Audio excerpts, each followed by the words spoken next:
بسم اللہ الرحمن الرحیم۔ پہلے پارے کا آغاز سورہ فاتحہ سے ہوتا ہے۔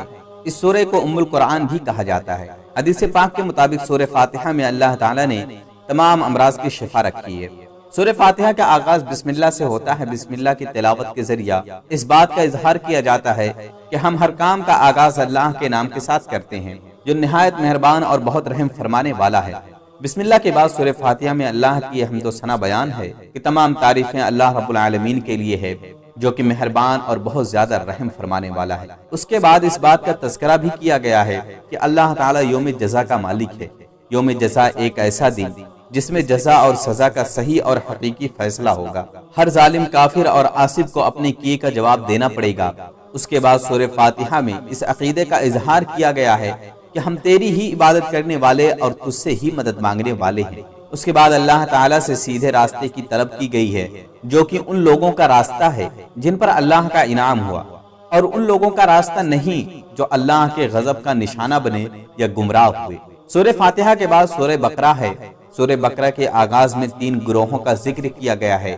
ایک ایمان والوں کا گروہ جن کا اللہ یوم حساب، قرآن اور سابقہ کتب پر ایمان ہے اور جو نمازوں کو قائم کرنے والے اور زکوٰۃ ادا کرنے والے ہیں۔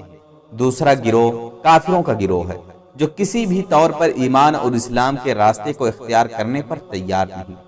تیسرا گروہ منافقوں کا گروہ ہے جو بظاہر تو ایمان کا دعوے دار ہے لیکن ان کے دلوں میں کفر چھپا ہوا ہے۔ اس کے بعد اللہ تعالیٰ نے اس بات کا ذکر کیا ہے کہ جو لوگ رسول اللہ صلی اللہ علیہ وسلم پر نازل ہونے والی کتاب کے بارے میں شک میں مبتلا ہیں ان کو چاہیے کہ قرآن کی کسی سورت جیسی سورت لے آئیں۔ اگر وہ ایسا نہیں کر سکتے تو انہیں چاہیے کہ اس آگ سے ڈر جائیں جس کا ایندھن انسان اور پتھر ہیں۔ اس بارے میں اللہ تعالیٰ نے انسانوں کو جد امجد جناب آدم علیہ السلام کی پیدائش کا ذکر کیا ہے۔ آدم علیہ السلام کی پیدائش کا واقعہ ان تمام سوالوں کا جواب پیش کرتا ہے کہ انسان کی پیدائش کب، کیوں اور کیسے ہوئی۔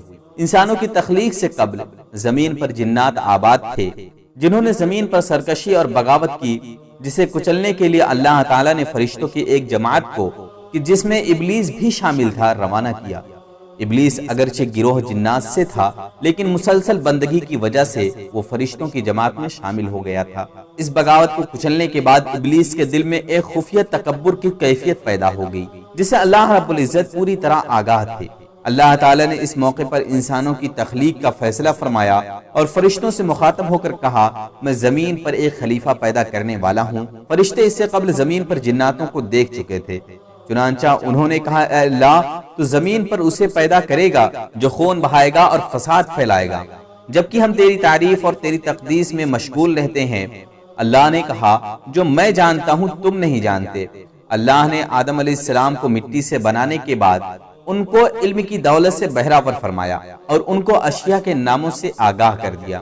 اس کے بعد فرشتوں اور آدم علیہ السلام کو جمع کر کے بعض اشیاء کے ناموں کے بارے میں ان سے سوالات کیے۔ کیونکہ فرشتے ان اشیاء سے بے خبر تھے اس لیے انہوں نے اللہ کی پاکیزگی کا اعتراف اور اپنی عاجزی کا اظہار کیا۔ اللہ نے آدم علیہ السلام کو ان اشیاء کا نام بتلانے کا حکم دیا تو انہوں نے ان اشیاء کے نام فوراً بتلا دیے۔ اللہ نے فرشتوں کو مخاطب ہو کر فرمایا کہ کیا میں نے تم کو نہیں کہا تھا کہ میں زمین اور آسمان کی پوشیدہ باتوں کو جانتا ہوں اور جو تم ظاہر کرتے ہو اور چھپاتے ہو اس کو بھی جانتا ہوں۔ جب آدم علیہ السلام کی فضیلت ظاہر ہو گئی تو اللہ تعالیٰ نے فرشتوں کو حکم دیا کہ وہ آدم علیہ السلام کے سامنے جھک جائیں۔ فرشتوں میں چونکہ سرکشی نہیں ہوتی اس لیے تمام فرشتے آدم علیہ السلام کے سامنے جھک گئے، تاہم ابلیس نے آدم علیہ السلام کی فضیلت کو تسلیم کرنے سے انکار کر دیا۔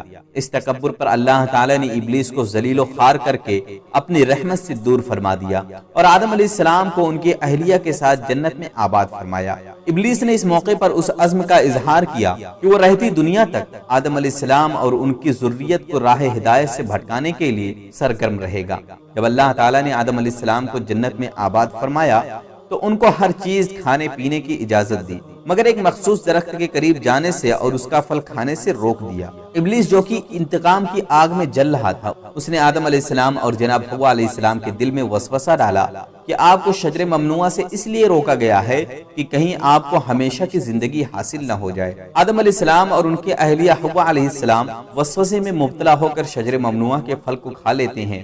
اللہ تعالیٰ اس پر ناراضگی کا اظہار فرماتے ہیں اور ان سے لباس جنت اور جنت کی نعمتوں کو چھین لیتے ہیں اور ان کو جنت سے زمین پر اتار دیتے ہیں۔ آدم علیہ السلام اور حوا علیہ السلام جب معاملے پر غور کرتے ہیں تو انتہائی نادم ہوتے ہیں اور اللہ تعالیٰ کی بارگاہ میں آ کر دعا مانگتے ہیں، اے ہمارے پروردگار، ہم نے اپنی جانوں پر ظلم کیا، اگر تو نے ہمیں معاف نہ کیا اور ہم پر رحم نہ کیا تو ہم یقیناً خسارہ پانے والوں میں سے ہو جائیں گے۔ آدم علیہ السلام اور حوا علیہ السلام جب اللہ کی بارگاہ میں فریاد کرتے ہیں تو اللہ ان کی خطا کو معاف فرما دیتے ہیں اور ساتھ ہی اس امر کا بھی اعلان کر دیتے ہیں کہ زمین پر رہو، میں تمہارے پاس اپنی طرف سے ہدایت کو بھیجوں گا، بس جو کوئی میری ہدایت کی پیروی کرے گا نہ اس کو غم ہوگا نہ خوف۔ اب اگر آدم علیہ السلام کی نسل کامیاب ہونا چاہتی ہے تو اسے اللہ تعالیٰ کے احکامات پر عمل پیرا ہونا چاہیے۔